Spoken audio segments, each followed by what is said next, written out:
Bunda Maria dalam Injil kanonik versus Injil Katolik. Istilah Injil Katolik mungkin baru muncul di video ini, karena ajaran Katolik memberitakan dua Injil yaitu tentang Yesus dan tentang Bunda Maria. Mengenai Injil kanonik saya kira umat Kristen sudah paham yaitu keempat kitab Injil yang ada dalam Perjanjian Baru, yaitu Matius, Markus, Lukas, dan Yohanes, yang merupakan Injil resmi atau yang telah dikanonkan oleh gereja sebagai dasar iman.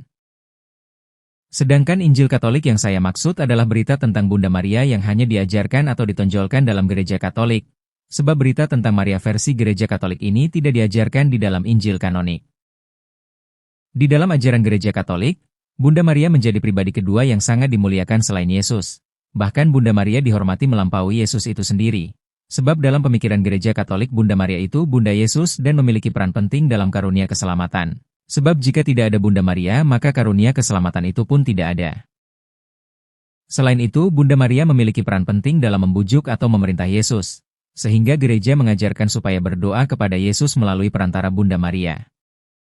Inilah yang menjadi konsep dasar Injil Katolik yang didasarkan kepada ilmu tafsir ala gereja Katolik yang disebut Mariologi. Dari Injil hasil Mariologi ini muncullah dogma gereja Katolik, antara lain devosi kepada Bunda Maria di dalam gua atau di berbagai tempat. Maria disebut Bunda Allah atau Theotokos. Maria perantara rahmat atau Bunda Penolong. Maria dikandung tanpa noda atau Immaculate Conception. Maria diangkat ke surga. Maria Ratu Surga. Maria Penebus serta. Dan munculnya 15 janji Maria kepada umat Katolik. Alasan gereja Katolik menghormati Bunda Maria dari berbagai sumber mengatakan: 1. Maria dipilih menjadi Bunda Allah atau Theotokos dan mengandung Yesus melalui Roh Kudus. 2. Teladan iman, Maria dihormati karena ketaatannya yang sempurna kepada kehendak Allah. 3. Terberkati di antara wanita, iman umat Katolik ini merujuk pada Lukas 1 ayat 28 dan Lukas 1 ayat 48, di mana malaikat Gabriel menyapa Maria sebagai yang dikaruniai, dan Elizabeth berkata, diberkatilah engkau di antara semua perempuan. 4. Bunda Gereja. Yesus menyerahkan Maria kepada murid-muridnya, yang dimaknai sebagai bunda bagi seluruh umat beriman. Untuk itu, di sini saya akan membahas secara sederhana dulu, sebab untuk penjelasan yang lebih detail akan saya buat di video terpisah, yang mana satu video untuk satu topik. Beberapa hari yang lalu saya sudah membahas tentang Maria Bunda Allah, tentang Gua Maria, dan Maria sebagai pengantara rahmat keselamatan, dan ini akan berlanjut setelah video yang satu ini. Video berikutnya saya akan coba membahas tentang Maria dikandung tanpa noda, untuk memberikan informasi dari sudut pandang berbeda dari ayat-ayat yang sudah ada, dan misteri yang lain yang tidak disampaikan secara lebih jelas di dalam Injil tetapi terkandung secara eksplisit. Dan video ini menjadi bahan masukan, perbandingan, atau pertimbangan, apakah masuk akal Bunda Maria itu dikandung tanpa noda dan sesuai dengan yang terkandung di kitab Injil dan pengajaran para rasul? Atau dogma itu hanya berdasarkan ilmu cocok logis saja dari ayat-ayat untuk pembenaran Mariologi yang timbul dari benak mereka? Sekilas tentang beberapa hal yang akan saya sampaikan di video ini. 1. Bunda Maria disebut Bunda Allah sebenarnya karena kekeliruan tafsir atau tidak memahami berita yang disampaikan oleh para rasul. Karena yang dilahirkan Maria adalah Yesus dalam kodratnya sebagai manusia, yang mana kodratnya sebagai Allah telah dikosongkan atau ditanggalkan, sehingga ia datang dalam rupa seorang hamba yang sama dengan manusia. Yang disebut Allah adalah Bapa, atau Allah hanya ada satu yaitu Bapa saja. 1 Korintus 8 ayat 6. Allah itu Roh, yang awal dan yang akhir, Sang Pencipta dan yang menjadikan dan yang memberi hidup kepada Bunda Maria. Sehingga jika disebut Maria Bunda Allah adalah pemahaman yang keliru. Sebab Maria tidak pernah melahirkan Roh atau Allah yaitu Bapa. Maria hanya melahirkan Yesus dalam kodratnya sebagai manusia. 2. Bunda Maria disebut teladan iman karena ketaatannya kepada Allah. Sebenarnya ketaatan Bunda Maria ini masih dapat diperdebatkan, karena ketika Maria disebut akan mengandung seorang anak laki-laki, dan anak itu akan menjadi besar dan akan menjadi raja atas kaum keturunan Yakub, tentu akan menimbulkan semangat yang berbeda. Karena Bunda Maria akan menjadi terhormat karena ia menjadi bunda seorang raja. Demikian juga dengan ibu anak-anak Zebedeus serta anak-anaknya, mereka datang kepada Yesus untuk minta kedudukan di dalam kerajaannya kelak.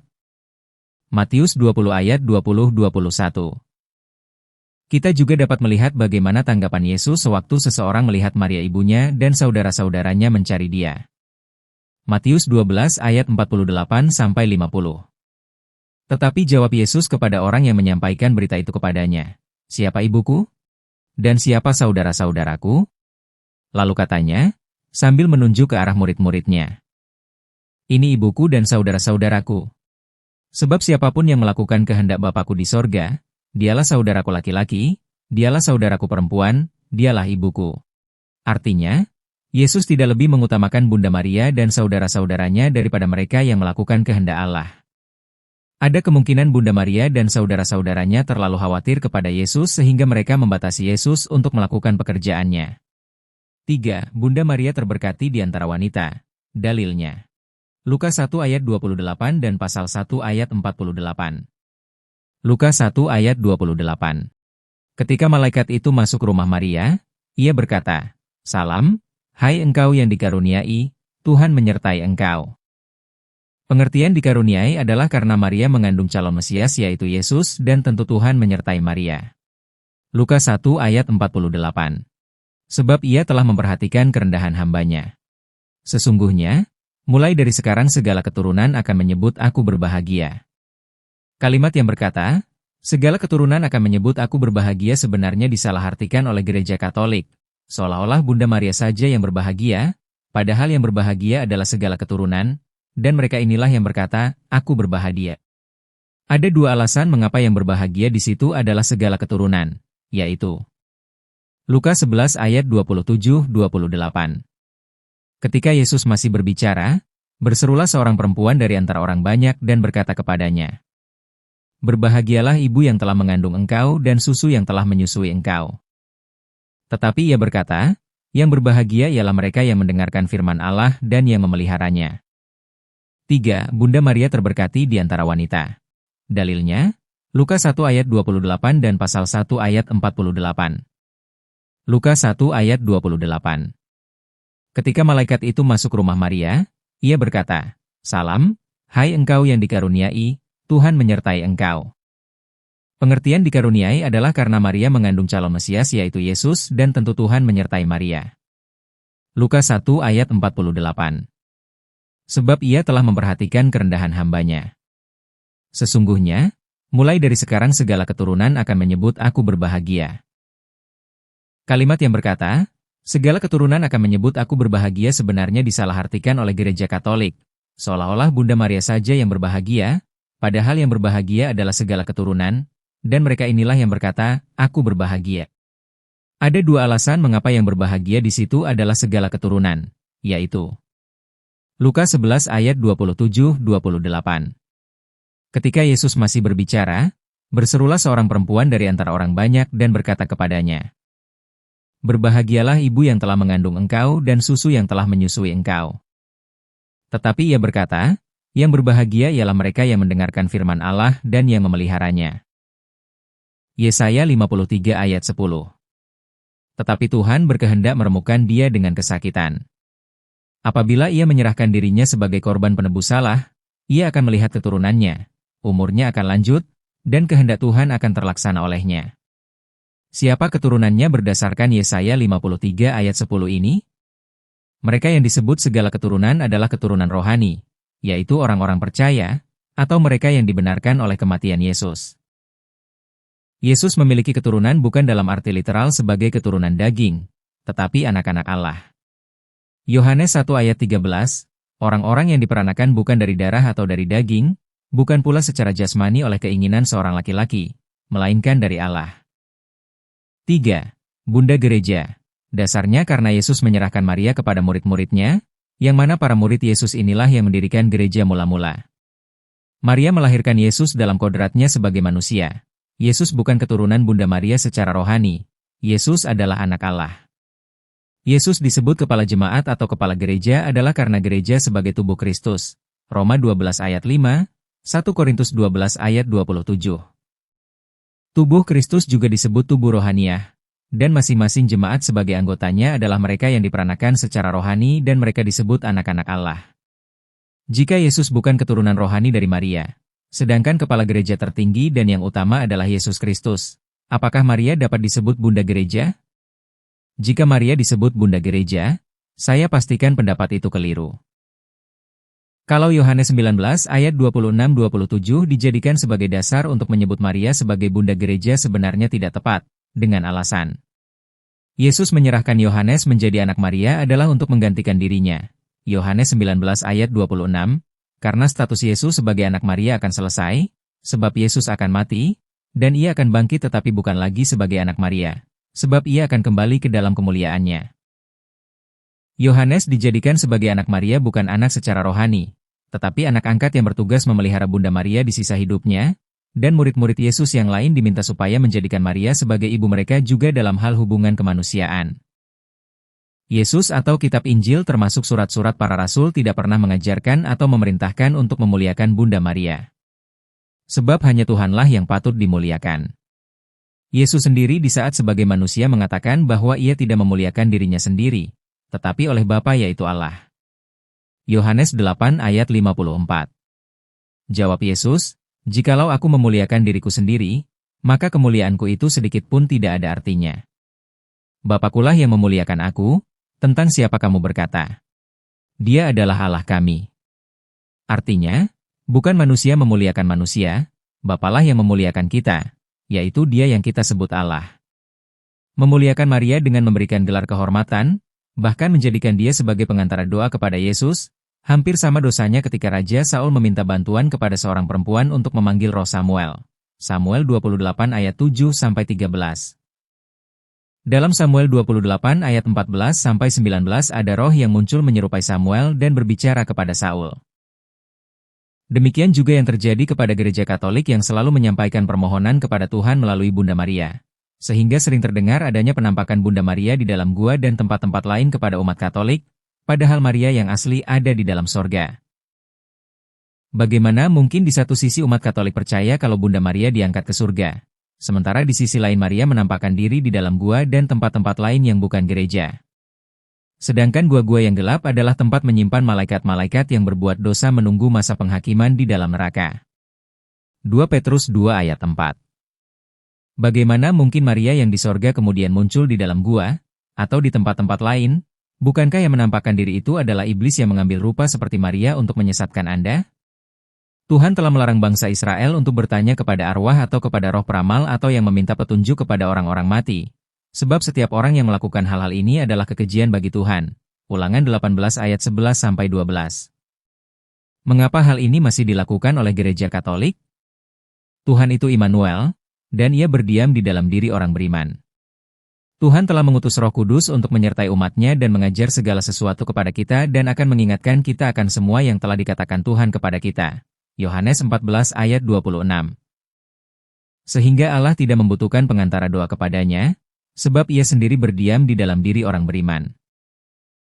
Kalau kemudian kita menyampaikan permohonan kepada Tuhan melalui roh-roh orang yang sudah meninggal, baik melalui Bunda Maria maupun orang-orang kudus, sama saja perbuatan itu menyangkal keberadaan Roh Kudus di dalam diri orang-orang beriman, atau sama saja Anda tidak termasuk sebagai orang beriman. Berdasarkan Lukas 16 ayat 27-31, roh orang mati tidak bisa berhubungan, mempengaruhi, atau melindungi orang yang masih hidup di bumi.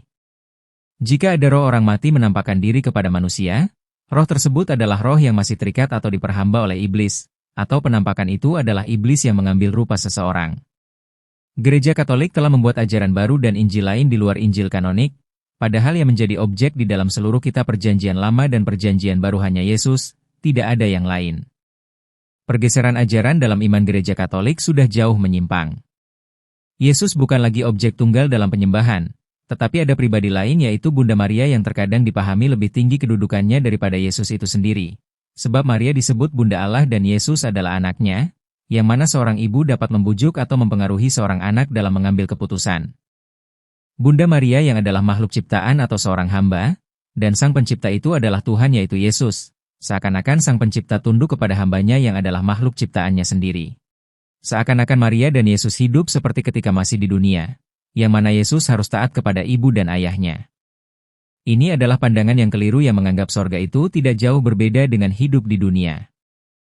Perlu Anda ketahui bahwa hubungan Yesus dan Maria sebagai anak dan ibu telah berakhir, setelah Yesus menyerahkan Yohanes murid kesayangannya itu sebagai anak Maria pengganti dirinya.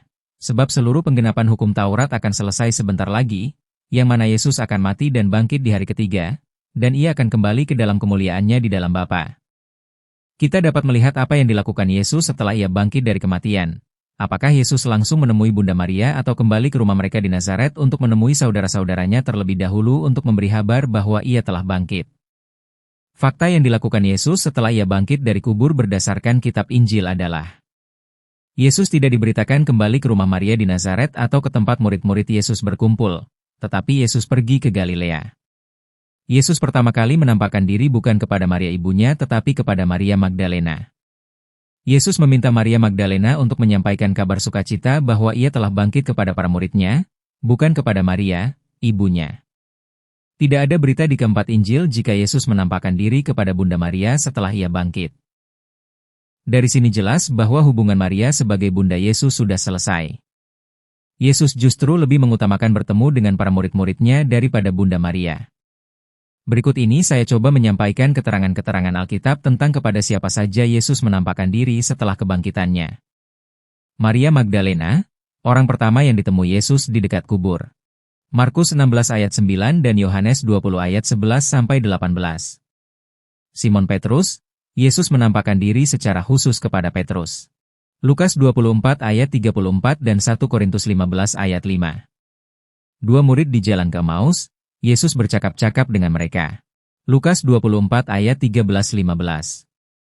Para rasul tanpa Thomas, Yesus datang ke ruang tertutup di Yerusalem.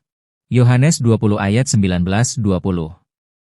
Para rasul termasuk Thomas, penampakan seminggu kemudian untuk meyakinkan Thomas. Yohanes 20 ayat 26-29. 7 murid di Danau Tiberias, penampakan saat murid-murid mencari ikan. Yohanes 21 ayat 1. Lebih dari 500 orang, tercatat dalam 1 Korintus 15 ayat 6, di mana mayoritas saksi masih hidup saat Paulus menulis suratnya. Yakobus, saudara Yesus, 1 Korintus 15 ayat 7. Para rasul sebelum kenaikan, yaitu di Bukit Zaitun Galilea, di saat Yesus memberikan perintah terakhir.